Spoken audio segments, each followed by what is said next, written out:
I'm sitting in my car outside the Grand Rosewood estate, staring at a text from my sister Sarah that reads, "Don't come to the wedding." I just wired the final payment of $120,000 2 days ago. My hands are shaking. I can see guests arriving in formal attire through the iron gates. My mother isn't answering my calls. My sister blocked me. The wedding I funded for 18 months is happening in 3 hours, and I've been erased like I never existed. Let me rewind 18 months. I'm Morris, 28 years old, sitting in my downtown apartment when my phone rings. It's Sarah, and she's crying, but they're happy tears. She's engaged to Derek, her boyfriend of 2 years. I can hear the joy in her voice, and it makes me smile despite the long day I've had debugging code at work. Sarah and I have always been close. After our father died when I was 16 and she was 14, we became each other's entire support system. Our mother, Linda, worked double shifts as a nurse just to keep us afloat. I put myself through state college on scholarships and student loans, lived on ramen and determination, and somehow landed a job at a tech startup that went public 3 years ago. I make around $150,000 a year now, which feels surreal compared to where we started. I've been saving responsibly, building a life, trying to make Dad proud wherever he is. 3 days after that phone call, Sarah and Derek visit my apartment.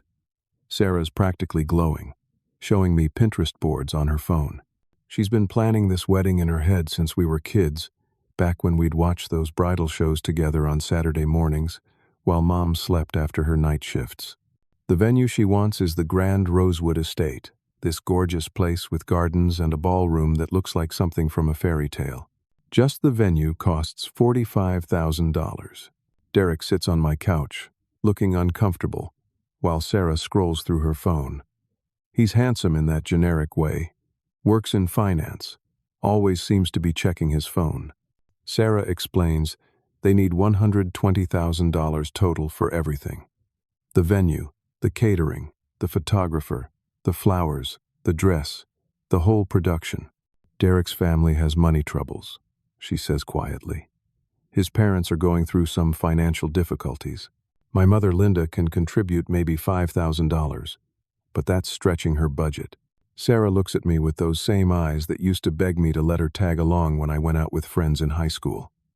Tears are forming. She tells me I'm the only one who can make this happen.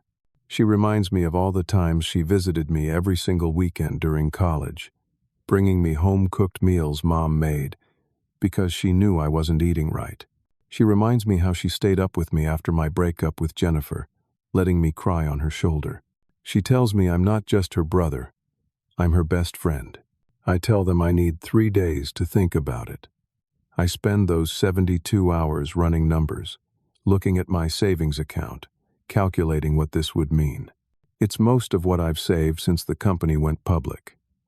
But Sarah's happiness, the chance to give her something Dad never got to see, it feels worth it. More than worth it. On the 3rd day, I call Sarah and tell her yes. I have one condition, though. I need to manage all the vendor contracts and payments directly.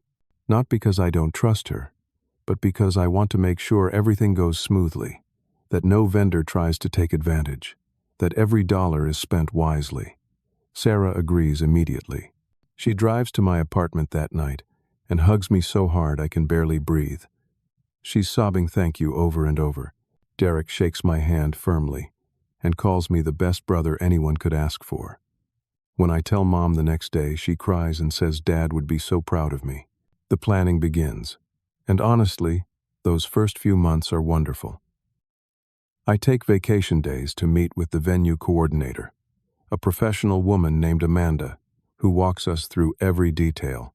Sarah and I spend an entire Saturday tasting cakes, laughing until our stomachs hurt when we try one that tastes like feet. We review photographer portfolios together, debate about floral arrangements, argue good-naturedly about whether the napkins should be ivory or cream. Sarah texts me constantly with ideas. Should we do a champagne tower? What about sparklers for the exit? She sends me links to decorations at 2 in the morning. I don't mind. This is what family does. This is what love looks like. Derek's usually busy when we have meetings.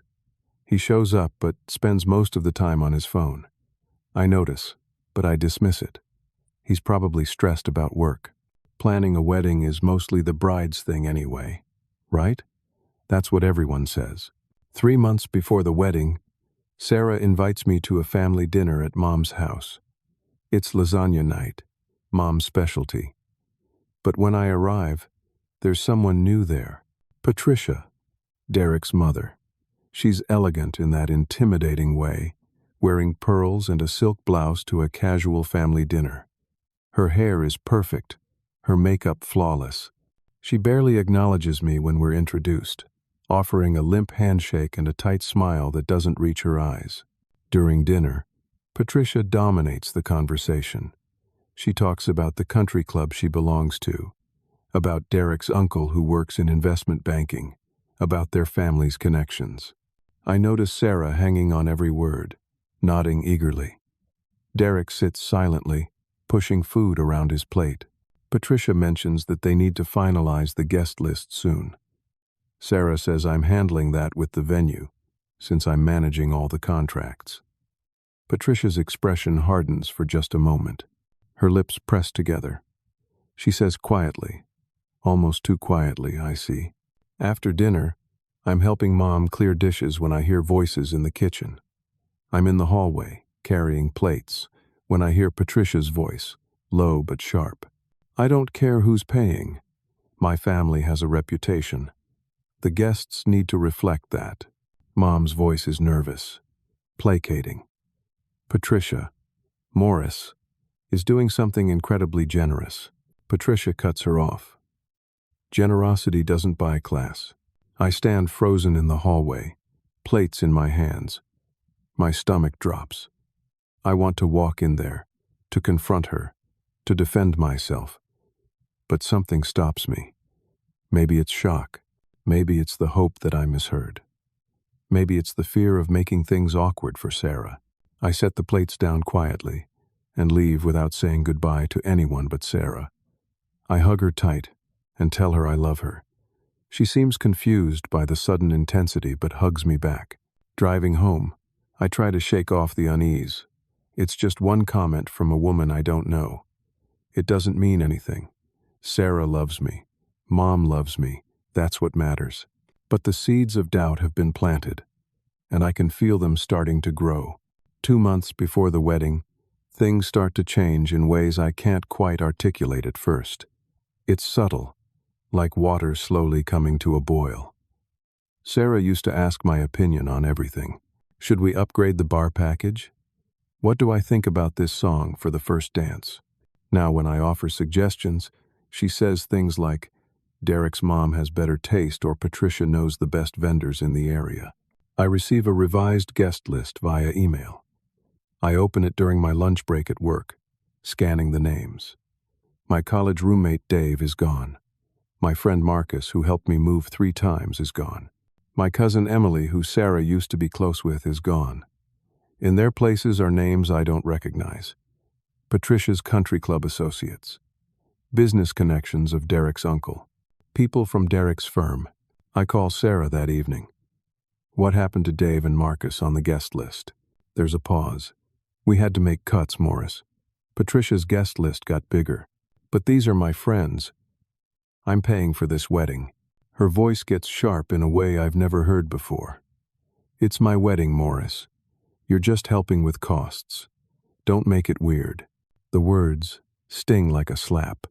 You're just helping with costs. As if $120,000 is just a casual favor, like lending someone $20 for lunch. Sarah, I'm not trying to make it weird. I just thought my friends would be included. Well, you thought wrong. Look, I'm stressed, okay? Planning a wedding is hard. Can you just trust me on this? I want to push back, but I don't. I tell her okay. I tell her I love her. She says love you too in that distracted way that means she's already thinking about something else. We hang up, and I sit on my couch, staring at the wall. A week later, my cousin Jason mentions something at a family barbecue. Hey man, That group chat for the wedding planning is hilarious. Derek's friends are roasting the DJ options. I look at him, confused. What group chat? Jason's face changes. Oh, I thought you were in it. It's like the main planning chat. Sarah started it. Can you screenshot it for me? Jason looks uncomfortable. Man, I don't want to start drama. Jason, please. He reluctantly shows me his phone. There's a group chat called Sarah and Derek's Big Day with 43 members. Bridesmaids, groomsmen, both sets of parents, various friends and family members. I'm not in it. I scroll through recent messages. They're making decisions about the menu I approved weeks ago.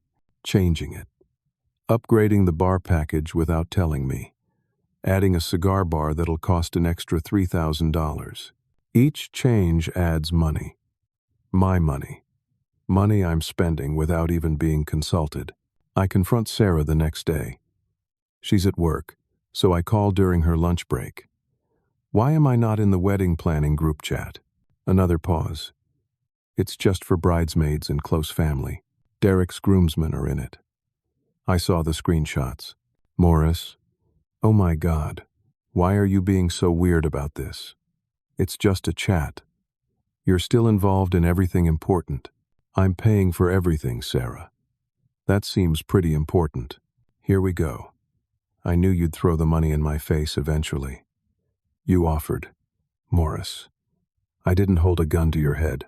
The cruelty in her voice is shocking. This isn't my sister. This isn't the girl who used to defend me on the playground, who learned to cook my favorite meals when I was stressed in college, who cried happy tears at my graduation. I'm not throwing anything in your face. I just want to be included in decisions about the wedding I'm funding. You know what? I have to get back to work. We'll talk about this later. She hangs up before I can respond. The venue coordinator, Amanda, calls me the next day, confused. Mr. Morris, your sister submitted a bunch of new requests, but they're not in our contract. She wants to change the floral arrangements, upgrade the linens, and add a champagne wall. These weren't in the original package. I close my eyes, rubbing my temples. How much more? About $8,000.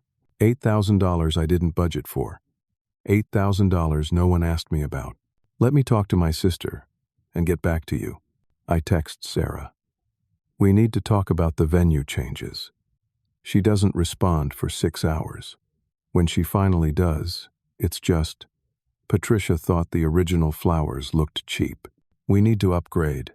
Not a question, not a request, just an announcement. I go to Sarah's apartment that weekend to drop off newly signed vendor contracts. Derek answers the door. He's in sweatpants and a college t-shirt, clearly annoyed at being interrupted from whatever he was doing. Sarah isn't home, he tells me. She's out with her bridesmaids. I hand him the contracts. Can you make sure she signs these and sends them back? Yeah, sure. He doesn't invite me in. We stand in the doorway like I'm a delivery man. His phone buzzes in his hand. I see the screen for just a second before he tilts it away.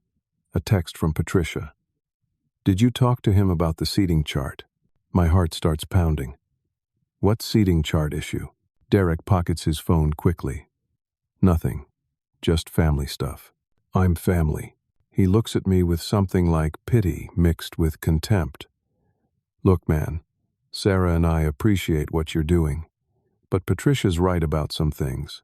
You're not exactly, you're a tech guy. This wedding needs a certain level of sophistication. The words hang in the air between us. The casual cruelty of it, the implication that I'm somehow beneath them, not refined enough for their special day, the day I'm paying for. I don't respond. I just turn and walk away. I hear him close the door behind me. In my car, I sit gripping the steering wheel, breathing hard. My phone rings. It's Mom. I answer. Hey, honey, do you have a minute? Yeah. What's up? She's using her careful voice, the one she used when she had to tell me we couldn't afford the school trip in 8th grade. Sarah talked to me about something. Patricia thinks it might be better if you take a smaller role in the ceremony. You're still invited, obviously, but maybe not as a groomsman. Derek has important people from his firm who need those spots. I can't believe what I'm hearing. Mom, I'm paying for the entire wedding. She sighs, a long, exhausted sound. I know, honey, but Sarah's happiness comes first. Patricia's family has connections that could really help Sarah's career in event planning. She's thinking about the future. And I'm what? An embarrassment? Don't be dramatic. Nobody said that. Derek literally just told me I'm not sophisticated enough. He said that? She sounds surprised, then recovers. Well, maybe he phrased it wrong. But you have to understand, these people move in different circles. It's not personal. How is it not personal? I'm her brother, and you'll always be her brother. But this is her wedding day, and we need to support what she wants. Even if what she wants is to erase me? Morris, please, don't make this harder than it has to be. I hang up without saying goodbye. For the first time in my life, I've hung up on my mother. I feel awful about it, but I also feel something else, something harder and colder. I feel like I'm watching my family from outside my body, seeing them clearly for the first time, and what I see makes me sick. That night, I can't sleep. I lie in bed, staring at the ceiling, replaying every conversation, every slight, every moment where I was pushed further and further to the margins of an event I'm paying for. An event that's supposed to celebrate love and family. My phone buzzes at 2 in the morning. An email notification. I almost ignore it, but something makes me check. It's from Amanda at the venue, but it's not addressed to me. I'm CC'd accidentally on an email chain. The subject line is, Final Details for Thornton Weber Wedding. I open it with a sense of dread. The email chain is between Sarah, Patricia, and Amanda. It's from 3 days ago. I scroll to the beginning. Patricia wrote, Amanda, we need to discuss the Morris problem. We need him to finish the payments, obviously, but we need to keep him peripheral at the actual event. My guests cannot think this is some middle-class programmer's charity project. This needs to look like a union of 2 prominent families. Can you help us with the seating arrangements? Put him somewhere in the back. My hands start shaking. Sarah's response, sent 2 hours later. I agree completely. Morris has been getting really possessive about everything lately. I think we just need to manage his expectations. He'll do whatever I ask. He always does. Amanda's reply asks about my role in the ceremony. Sarah writes, Honestly, I'm thinking of telling him the wedding party is full. He can just be a regular guest. Or maybe we limit +1s and tell him singles can't bring dates. He's not seeing anyone anyway, so it won't matter. I read it 3 times, then a 4th. The words burn into my brain. He'll do whatever I ask. He always does. Some middle-class programmer's charity project. He can just be a regular guest. I set my phone down carefully on my nightstand. I get up, walk to my kitchen, pour a glass of water. My hands are steady now. The shaking has stopped. Something inside me has crystallized, hardened. I open my laptop and start pulling up documents. Every contract, every receipt, every email, every text message. I organize them into folders. I read through the vendor agreements carefully, paying special attention to cancellation clauses. The venue contract is clear. Final payment, due 14 days before the event, with a 72-hour cancellation window for a full refund minus 10%. We're 20 days out. I still have time. Catering can be canceled up to 7 days prior with 50% refund. Photography has a total forfeiture clause, but the deposit was only $3,000. I create a spreadsheet of every expense, every cancellation term, every possible outcome. I work until sunrise, building a plan. By the time light starts filtering through my windows, I know exactly what I'm going to do. My phone rings at 8 in the morning. Sarah. I stare at her name on the screen, then answer. Hey, I say. My voice neutral. Morris, hi. Sorry to call so early. I need to talk to you about something kind of sensitive. Go ahead. She takes a breath. So, Patricia is really particular about wedding aesthetics. You know how she is. And we've hired this amazing professional coordinator to make sure everything looks perfect. We just think it's best if you attend as a regular guest, rather than being in the wedding party. That way you can just relax and enjoy the day, you know? You've done so much already. Silence. Morris? You understand, right? It's not about you. It's about the overall look and feel. I let the pause stretch. Then I say, very quietly, the look and feel of the wedding I'm paying $120,000 for? Her tone shifts, gets defensive. Don't make this about money. That's so tacky. This is supposed to be about love and family. This is my special day. I see. She sounds relieved. I knew you'd understand. You're the best, Morris. I really don't know what I'd do without you. She hangs up before I can respond. I sit holding my phone, listening to the silence of my apartment. Then I open my laptop and go back to my spreadsheet. 2 weeks before the wedding. 14 days. I haven't confronted Sarah about the email I saw. I'm thinking strategically now, not emotionally. I've made copies of every contract, saved every text message to the cloud, documented everything. I've reviewed every vendor agreement with the careful attention I usually reserve for code reviews at work. The numbers are clear. The venue contract has that 72-hour cancellation window for a full refund minus 10%. Catering can be canceled up to 7 days prior with 50% refund. The florist has a deposit forfeiture clause, but I can save most of the cost.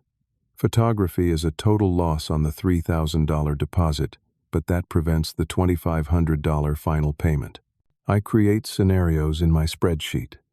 Best case cancellation saves me around $90,000. Worst case, I lose about $15,000 in deposits. Either way, it's better than spending $120,000 to be humiliated. My phone rings. Sarah again. I answer. Hey, Morris. So, this is kind of awkward. Her voice has that fake apologetic tone that people use when they're not actually sorry. Patricia's guest list ended up being bigger than we thought. We're over capacity at the venue. We need to cut a few people from the list. I wait. I know what's coming.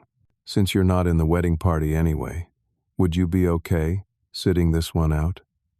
I know it's not ideal, but we're really in a bind here. You can totally come to the rehearsal dinner, though. That'll be fun, right? Just more intimate. I close my eyes. They're not just pushing me to the margins anymore.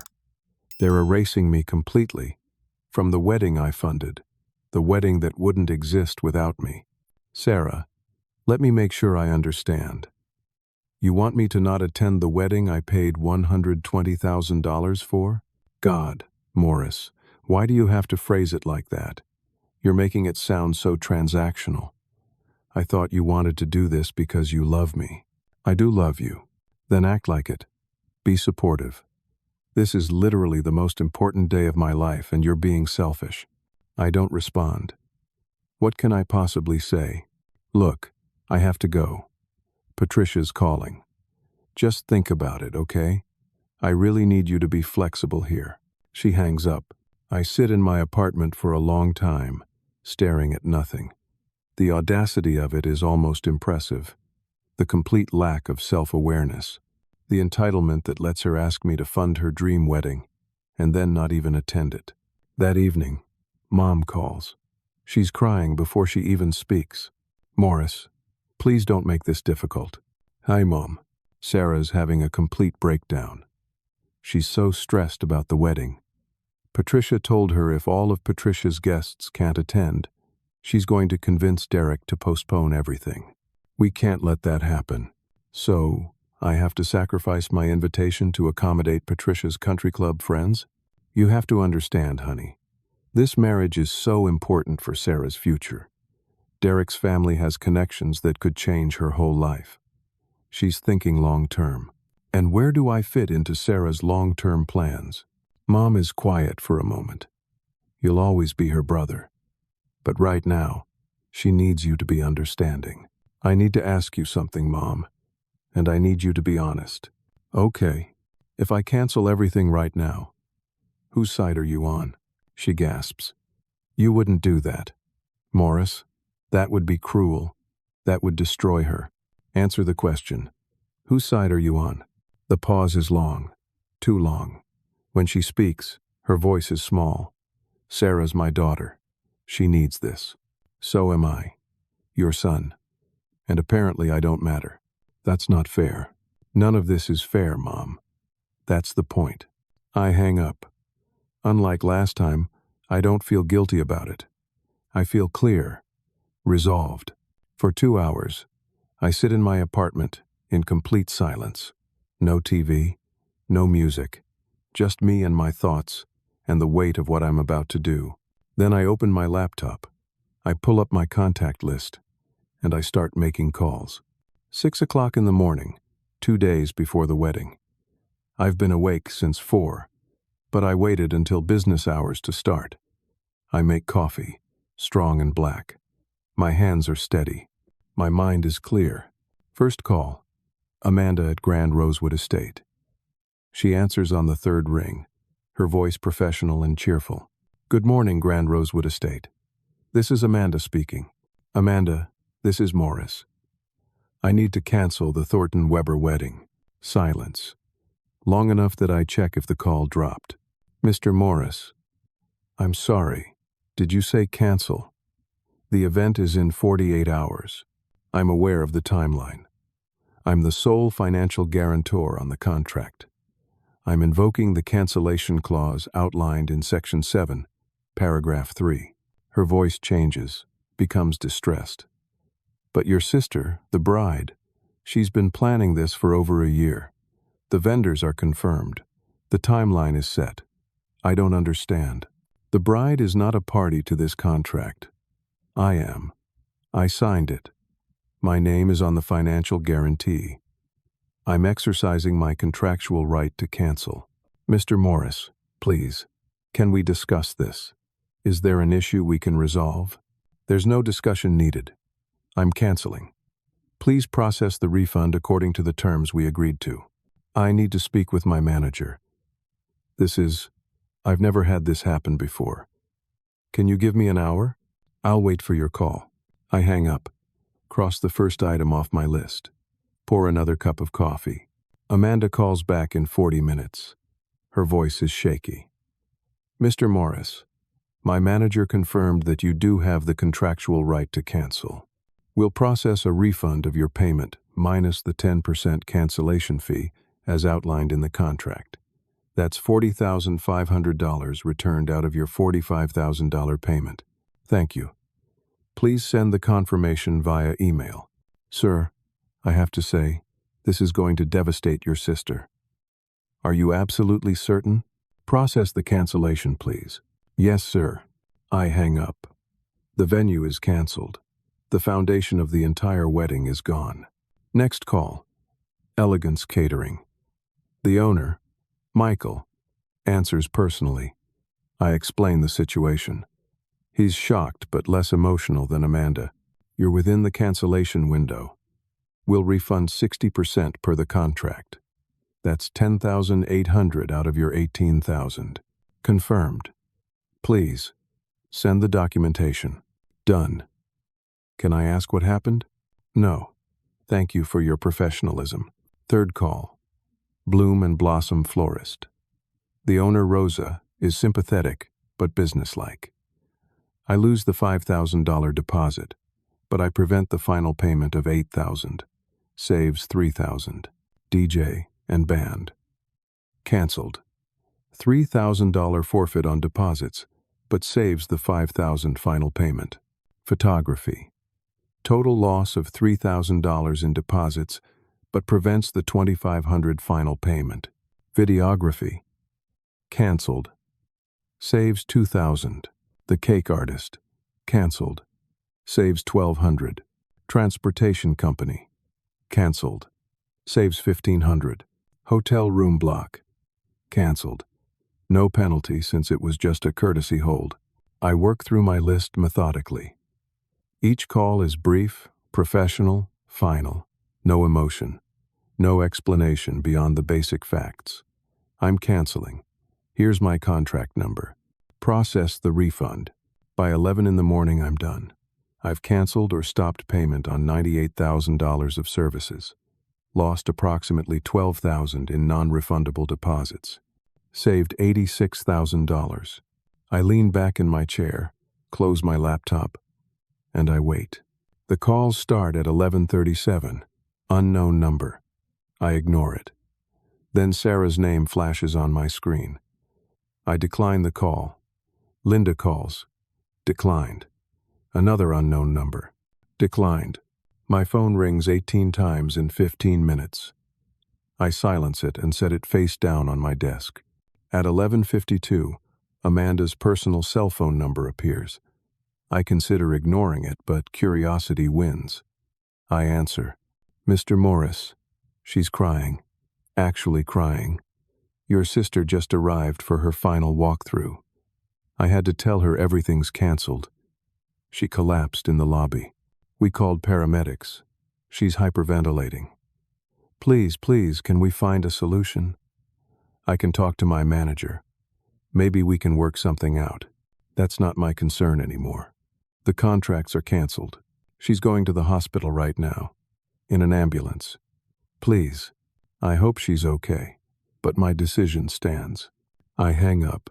The calls multiply. 23 missed calls by 12:15. Text messages flood in. I don't read them. Voicemails stack up. I don't listen. Finally, at 12:30, I answer a call from Linda's number. But it's not Linda's voice. She's screaming. What have you done? How could you? Sarah's in the hospital. The wedding is in 2 days. 2 days, Morris. You've destroyed everything. Is she actually hurt? Or is this manipulation? She fainted from shock. She can't breathe. They're giving her oxygen. What kind of monster are you? I'm the kind who got tired of being treated like an ATM machine with an embarrassing face. We'll sue you. We'll take you for everything. With what legal standing? My name is on every contract. Check if you don't believe me. I'm the client. I'm the financial guarantor. Sarah has no legal relationship with any of these vendors. Linda's crying becomes hysterical. I hear shuffling. Then a new voice. Cold, sharp. Patricia. You pathetic little man. Her voice is pure venom. Do you have any idea what you've done? My family, my friends, they're all flying in for this wedding. My reputation is on the line. The flowers, the venue, everything is canceled? Who do you think you are? I interrupt her, my voice completely calm. Let me be very clear, Patricia.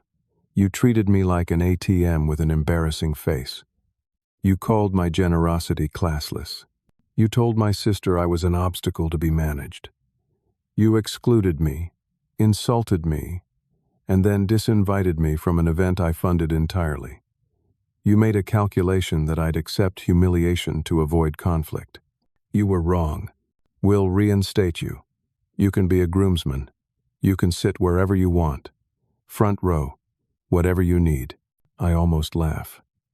Now I'm good enough? Now I'm sophisticated enough for your special day? What do you want? Money back? We'll pay you back. Every dollar. You can't. You don't have it. That's why you needed me in the first place. That's why Derek lied about his family's financial troubles. She starts offering other things. Connections. Job opportunities. Derek's uncle has a firm that's always looking for talent. Each offer makes me more disgusted. Here's what's going to happen, Patricia. I'm going to watch your family scramble to fund a $120,000 wedding in 48 hours. I'm going to watch Sarah learn that actions have consequences. And I'm going to start my life over without people who only value me for my bank account. You're destroying a young woman's dreams because your feelings got hurt. No. I'm protecting myself from people who thought my feelings didn't matter at all. I hang up, block the number, then block Linda's number, then Sarah's number, then Derek's number. then every number associated with this disaster. I sit in my apartment in complete silence. My phone continues buzzing with blocked call attempts. The vibrations eventually stop. For the first time in 18 months, I feel powerful instead of used. For the first time since this whole thing started, I'm not the one compromising, accommodating, absorbing pain to keep the peace. I order Thai food for lunch, eat it slowly while watching a documentary about deep-sea creatures. The anglerfish section is particularly fascinating. I think about how the male anglerfish literally fuses to the female, loses his organs, becomes nothing but a sperm provider attached to her body. I think about how I almost let myself become that. An appendage. A resource to be used and discarded. Not anymore. My laptop pings with emails. I don't check them. My phone continues its muted buzzing. I don't look. I take a shower, long and hot. Get dressed in clean clothes. Go for a walk in the park near my apartment. The weather is beautiful, mid-70s, slight breeze. Couples are having picnics. Kids are flying kites. Life continues, indifferent to the drama consuming my family. And I realize something sitting on a bench watching a dad teach his daughter to ride a bike. I don't feel guilty. I thought I would. I thought I'd be drowning in regret by now. But I'm not. I feel free. I take a personal day from work. My boss is understanding when I send a vague email about a family emergency. I spend the morning in my apartment with my phone still on airplane mode. I go for a run, something I haven't done in months. The wedding planning consumed all my free time and energy. I forgot what it feels like to move my body just for the pleasure of it. When I get back, I shower, make breakfast even though it's almost noon. Scrambled eggs, toast, coffee. Simple things taste better when you're not carrying the weight of other people's expectations. Around 3 in the afternoon, I turn my phone back on. The notifications explode. 214 messages. Voicemails, texts, emails. I scroll through without opening most of them. The subject lines tell me everything I need to know. Please. We're sorry. Family emergency. You're destroying her. One email from Derek catches my eye. Subject line. Man to man. I open it against my better judgment. Morris. I know things got out of hand. Patricia went too far with some of her comments and expectations. I should have stood up for you more. But we can fix this. Sarah's willing to make you a groomsman. I'll talk to Patricia about backing off. You can have whatever role you want in the wedding. Let's work this out like adults. This doesn't have to end our family relationship. We can all move past this. Call me. I read it twice. The message is telling. Not apologetic, but transactional. No actual acknowledgement of the cruelty. No understanding of why what they did was wrong. Just damage control. Negotiation. Let's make a deal. I delete it without responding. There's a long email from Linda marked urgent. I open it despite knowing I shouldn't. She's written paragraphs about family, about how Dad would want me to be the bigger person, about forgiveness and grace. She describes Sarah's state, how she had to be sedated at the hospital, how Derek's family is frantically calling vendors trying to salvage something, how Patricia is pulling in every favor she has. She explains that the venue found another available date, 3 months out. But that means new invitations, changing flights for 200 out-of-town guests, rescheduling honeymoons that are already booked and paid for. The catering company they wanted is booked solid for the next 6 months. The photographer they loved took another wedding for that day within hours of the cancellation. Linda writes, I know you're hurt. I know we failed you. But please, Morris, don't let your pain destroy Sarah's entire future. Derek's family is questioning everything now. Patricia is saying terrible things about our family. This could ruin Sarah's relationship. Is that what you want? To be responsible for ending her engagement? I read the whole thing. Feel a pang of something, not quite guilt. Maybe sadness. But then I remember the email I found. He'll do whatever I ask. He always does. I remember being uninvited to my own sister's wedding. I remember Patricia calling me classless. I archived the email without responding. Against my better judgment, I check social media. Sarah's friends are posting vague, supportive messages, sending love during difficult times. Some people show their true colors. Family should always support each other. The subtext is clear. I'm the villain in whatever story Sarah told them. I consider posting screenshots. The email where I was called unsophisticated. The text where I was disinvited.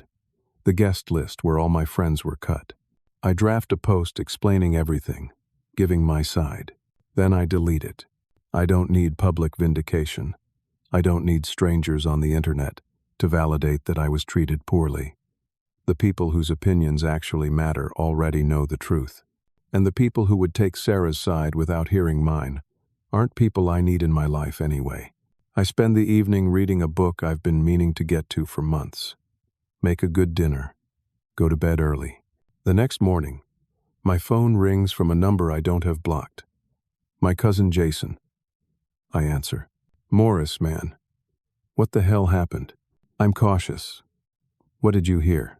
Linda's saying you had some kind of breakdown and canceled everything out of jealousy because you're single. That you couldn't handle seeing Sarah happy. But dude, I know you. That doesn't track. What actually went down? Something in his tone tells me he's genuinely asking, not accusing. I take a chance on honesty. I tell him everything.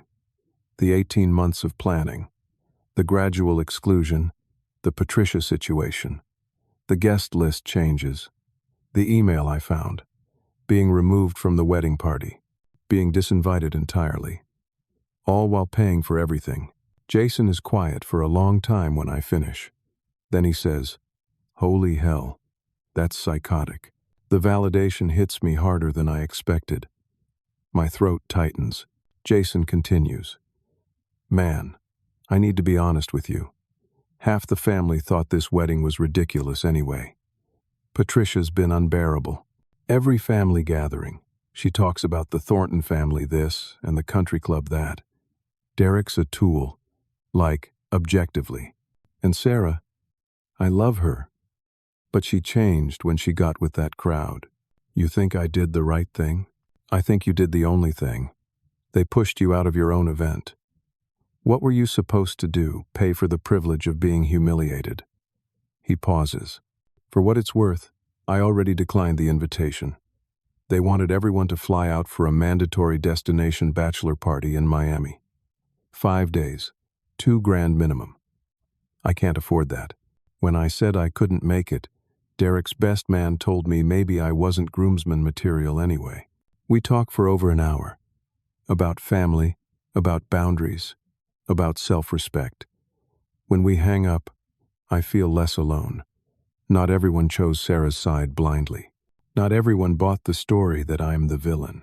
That afternoon, a certified letter arrives via emergency courier. My stomach drops when I see it's from a law firm. I open it carefully. It's a legal demand from an attorney representing Sarah and Derek.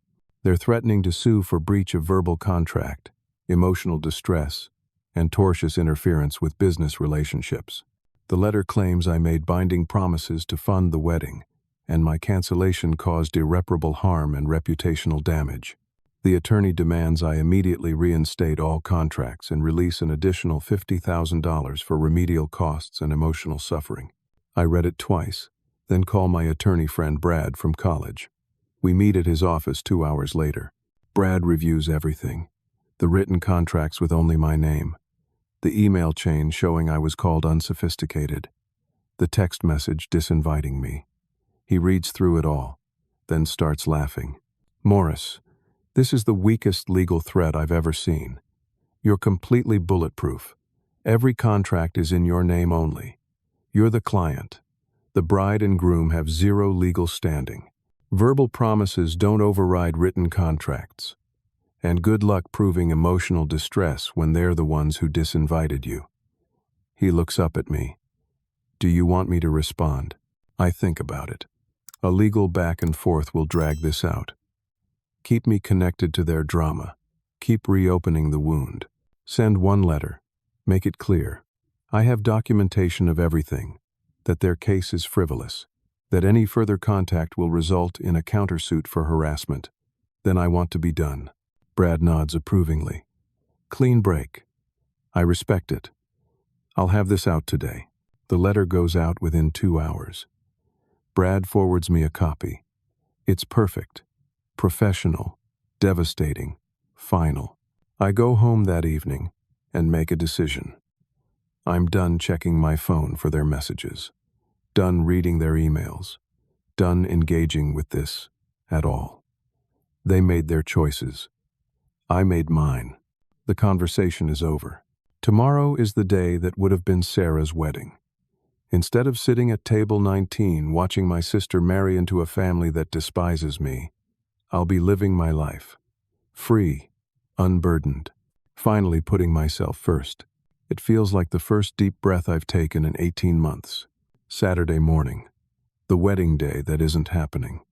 I wake up at 8, sunlight streaming through my bedroom window. For a moment, just a moment, I imagine the alternate timeline.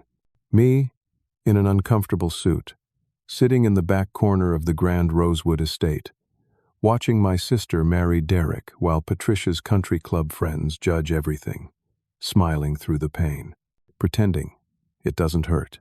The image makes me physically nauseous. Instead, I make coffee, real breakfast, pancakes from scratch, bacon, fresh fruit. I read the news on my tablet, check work emails, go to the gym for the first time in weeks. The normalcy of it all feels revolutionary. Around noon, curiosity gets the better of me. I unblock Jason's number and text him. Did they pull off a miracle? He responds within 30 seconds. Dude, it's a disaster. Are you sitting down? Tell me. My phone rings immediately. Jason's voice is a mixture of shock and barely suppressed laughter. Okay, so I'm getting this from Mom's sister who went because she felt obligated. Patricia threw a bunch of money at the problem. But 2 days isn't enough time to plan a decent wedding, let alone the society event she wanted. Where did they have it? Patricia's country club. But not the main ballroom. That was booked. They got stuck with the smaller event room that's usually for, retirement parties and baby showers. Maybe holds 100 people instead of the 250 they invited. It's 30 minutes further out than the Grand Rosewood, so a bunch of out-of-town guests couldn't change their flights. Attendance was down like 40%. I feel a strange mixture of emotions. Satisfaction, sadness, relief. Jason continues. The catering was this budget company that does corporate lunches. They charged triple the normal rate for the rush job. Apparently the chicken was undercooked and the salad was wilted. Multiple people got sick. No, yes. And there was no professional photographer. Derek's cousin brought his nice camera, but he's not a wedding photographer. He's a landscape guy. All the pictures are apparently terribly lit and poorly composed. No videographer at all, so there's no video of the ceremony. What about flowers? Grocery store bouquets. I'm not joking. Someone spotted the Safeway price tag still on some of them. And Sarah had to wear your mom's old wedding dress because the boutique she'd ordered from wouldn't release her custom dress after the cancellation. Linda's dress is from 1987. They tried to alter it, but it didn't really fit right. I close my eyes. Part of me feels vindicated. Part of me just feels sad. The cake was from a grocery store bakery. One of those generic sheet cakes. No DJ, just someone's Spotify playlist on portable speakers. The sound kept cutting out. Jason, stop. I get the picture. No, man. You need to hear this. Patricia invited 50 people from her social circle to witness this. Her entire country club crowd showed up expecting the Grand Rosewood elegance, and instead they got a budget nightmare. People were taking pictures and posting them with barely concealed mockery. That's horrible. It gets worse. During the reception, Linda gave this tearful speech about overcoming obstacles and family betrayal. But several guests there knew the real story. Derek's uncle apparently confronted Patricia in front of everyone, loud enough that people heard. Said something like, "This is what happens when you treat people like trash." It became a whole scene. I don't know what to say. Sarah was crying through the entire ceremony. Not happy tears. She could barely get through her vows. Then at the reception, she spent half the time in the bathroom. Left her own wedding early. Derek looked miserable the whole time. His frat brothers were posting stuff on social media about the budget vibes. Patricia was having a full meltdown. Jason pauses, then adds more quietly, "I'm not saying you should feel good about this, but people are talking. The truth is spreading, and it's not pretty for them." After we hang up, I sit with the information. I don't feel triumphant. Mostly I feel sad. Sad that it came to this. Sad that my sister had the worst day of her life. Sad that it could have all been prevented if they'd just treated me with basic respect. I think about my father. Wonder what he'd say about all this. He was big on forgiveness, on family sticking together, but he also had firm boundaries. He once cut off his own brother for 5 years after a betrayal. Sometimes love means walking away. That evening, my phone buzzes with a text from an unknown number. I almost don't check it, but something makes me look. "Morris, I know you probably won't read this, but I need you to know I'm sorry. Not sorry things fell apart. Sorry for how I treated you. You were nothing but good to me, and I threw it away because I wanted to impress people who don't actually care about me. Patricia dropped me the second things went wrong. Blamed me for inviting your kind of people in the first place. Derek barely spoke to me at our own reception. I married someone who sees me the way I let him see you, as a means to an end. I don't expect forgiveness. I don't deserve it. I just wanted you to know you were right about everything. I hope someday I can be half as strong as you were to walk away. Sarah." I read it 3 times. There's real recognition there. Growth. The apology I needed to hear. But actions have consequences. Character is revealed in crisis, and Sarah revealed hers. Maybe years from now, we can rebuild something. Today, I don't respond. Sunday evening, the day after the disaster wedding, Brad calls. "You're going to enjoy this." Derek's attorney contacted me. They're withdrawing the legal threat entirely. No lawsuit. Good. But here's the interesting part. Derek wants to meet with you. Says it's not about the wedding. Says it's about a business opportunity, and he'll pay for your time. What do you want to do? I'm immediately suspicious. What's the angle? I have no idea. But I'm curious. Want to take the meeting? I'll come with you. We document everything. And if it's garbage, we walk out. Okay. Set it up. We schedule it for Wednesday.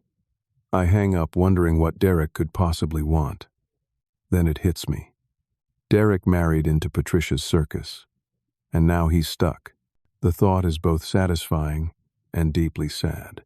Wednesday afternoon, 5 days after the wedding that wasn't really a wedding, Brad and I arrive at a coffee shop downtown at 2 o'clock.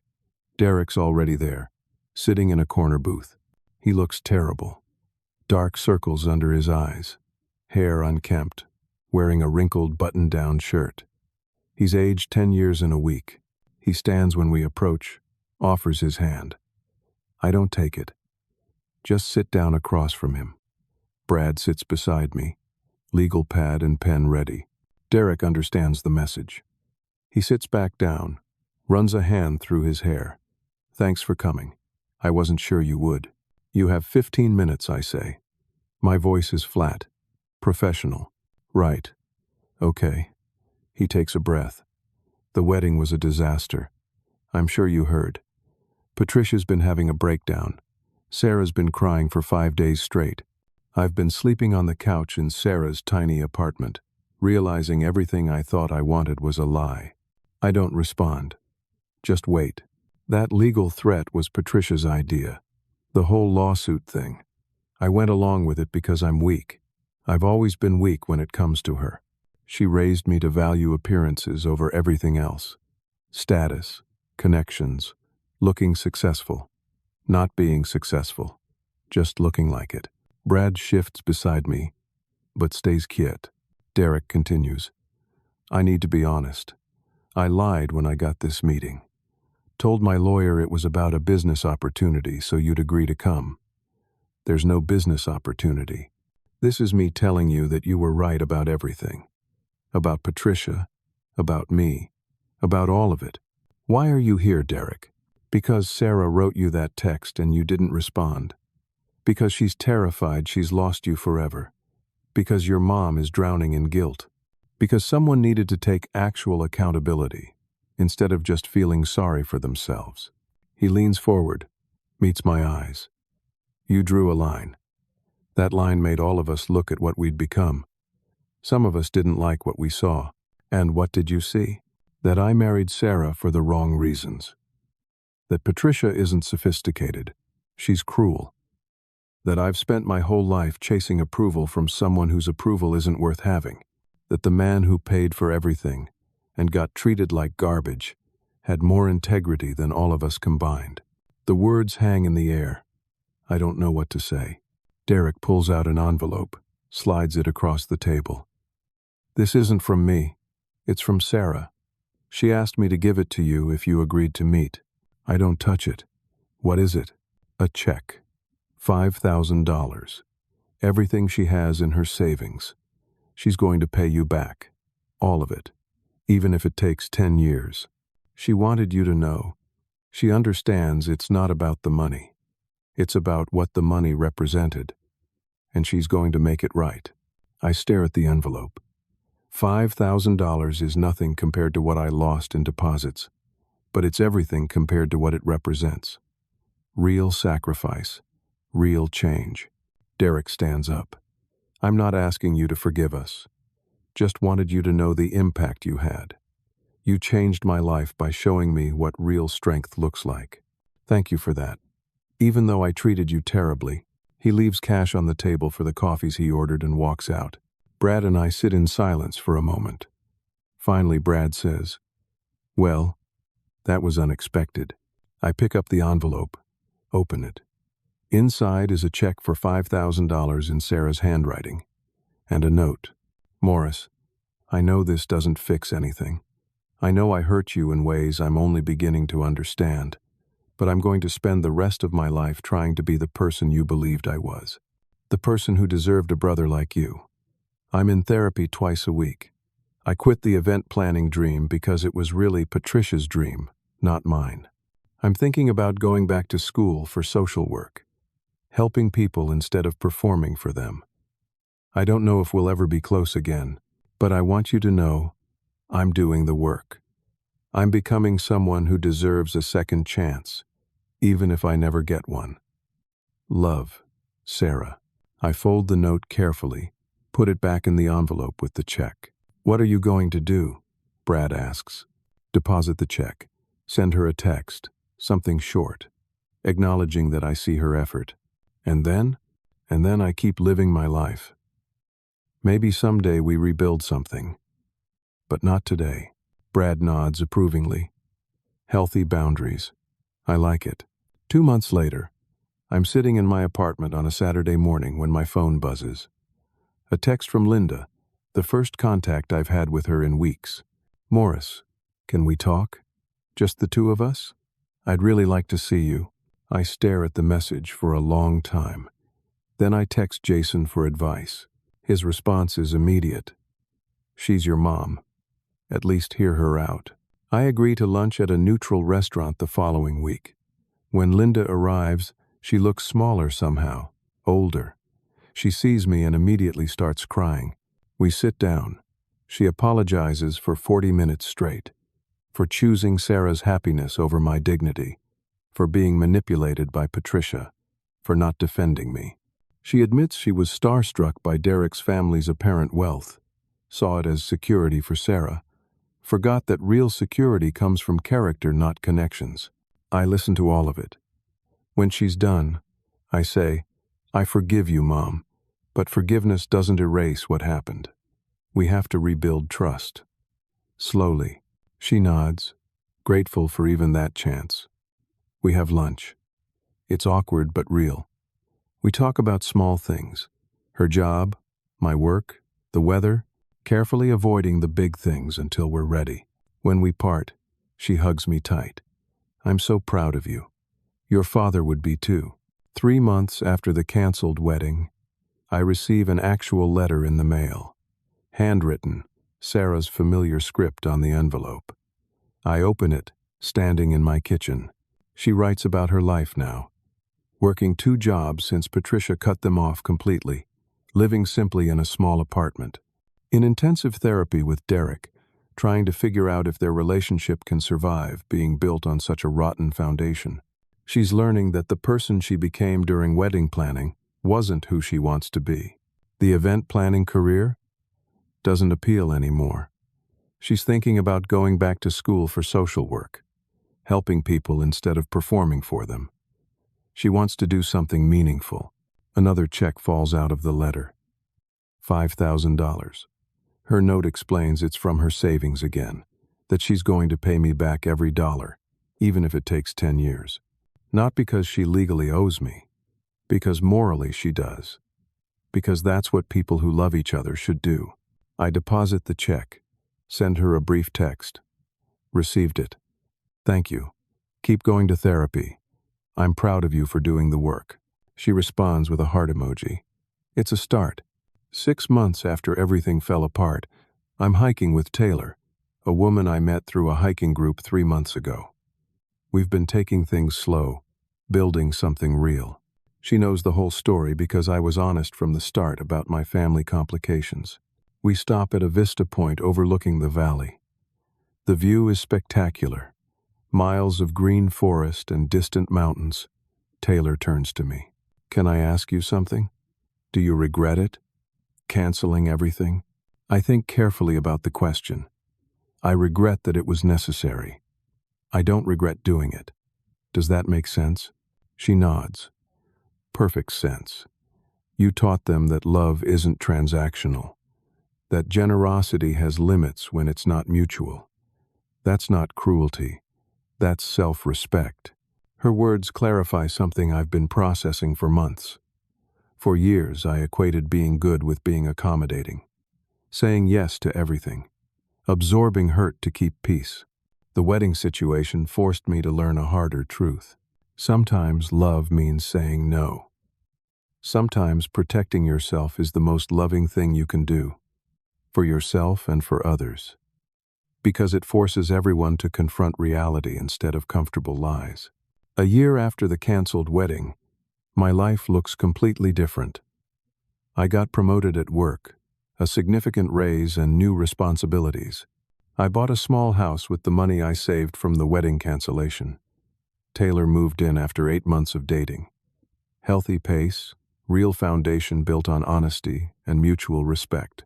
I have dinner with Linda monthly now. We're slowly rebuilding. It's not what it was, but it's something. Maybe something better because it's built on truth instead of obligation. Sarah and Derek are still married, still working on themselves. Sarah's enrolled in a social work program. Derek left his finance job and works for a nonprofit now. They're living simply, focusing on what matters. They had a small vow renewal ceremony at a park, 6 months after the original disaster. Just immediate family, potluck reception. Sarah asked if I would come. I did. Derek shook my hand and said simply, "Thank you for not giving up on us, even when we gave up on ourselves." I stood as Sarah and Derek spoke new vows they wrote themselves. Humble, honest, focused on genuine partnership instead of performance. About being better people, not looking like better people. Patricia wasn't invited. Sarah cut contact entirely after Patricia tried to blame Sarah for alienating Morris in the first place. The irony wasn't lost on anyone.